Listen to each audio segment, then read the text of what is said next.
Hyderabad petrol బంకుల్లో no stock కనిపిస్తోంది. వరంగల్లో మాత్రం అలాంటి పరిస్థితి లేదు. అన్ని బంకుల్లోనూ పెట్రోల్, డీజిల్ అందుబాటులో ఉంది. ఇక ఎల్పీజీ పెట్రోల్ బంక్లో కొంత క్యూ లైన్ కనిపిస్తోంది. ఆటో వాలాలు, టాక్సీ వాలాలు ఎల్పీజీ కోసం క్యూ కట్టారు. వరంగల్లో ప్రస్తుతానికి ఎలాంటి సమస్య లేదని చెప్తున్నారు. మరో 3-4 రోజుల పాటు అవసరపడే స్టాక్ అందుబాటులో ఉందని అంటున్నారు. ఆచి చికెన్ మసాలా. వరంగల్లో పెట్రోల్ నో స్టాక్ బోర్డుల గురించి మరింత సమాచారం మా ప్రతినిధి అరుణ్ అందిస్తారు. యుద్ధ ప్రభావం పెట్రోల్ ఉత్పత్తుల మీద తీవ్ర ప్రభావం చూపిస్తుందంటూ ప్రచారం జరుగుతున్న నేపథ్యంలో వరంగల్లో కనుక మనం పరిశీలించగలిగితే 6 సిఎన్జి బంకులు ఉన్నాయి.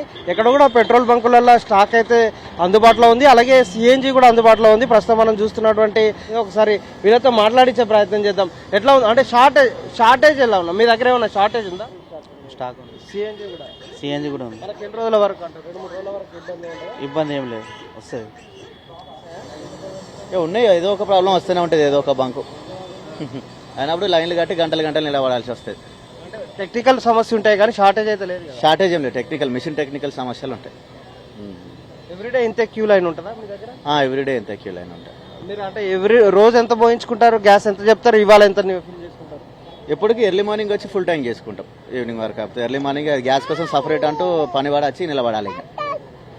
ఇక డీజిల్ లాగా అయితే ఇమీడియట్గా వచ్చి పోసుకొని పోయేటట్టు అయితే ఏం లేదు.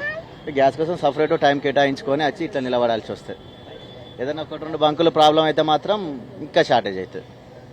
ఇది ప్రస్తుతానికి యుద్ధ ప్రభావం వల్ల ఎల్పీజీ కానీ అటు పెట్రోల్ ఉత్పత్తులు కానీ పెద్దగా ఇబ్బంది లేదు. వరంగల్ నగరానికి సంబంధించినటువంటి కానీ వరంగల్ జిల్లాలో ఎక్కడ కూడా షార్టేజ్ లేని పరిస్థితులు అయితే కనిపిస్తున్నాయి. పెద్దగా ఇబ్బంది అయితే లేదు. కనీసం 4-5 రోజులకు సరిపడా బంకుల్లో స్టాక్ ఉంది, అందుబాటులో ఉంది అని ఇక్కడ బంక్ నిర్వాహకులు చెప్తున్నారు. ఎవరైనా వాదిత్ అరుణ్ కుమార్, ఎన్టీవీ వరంగల్.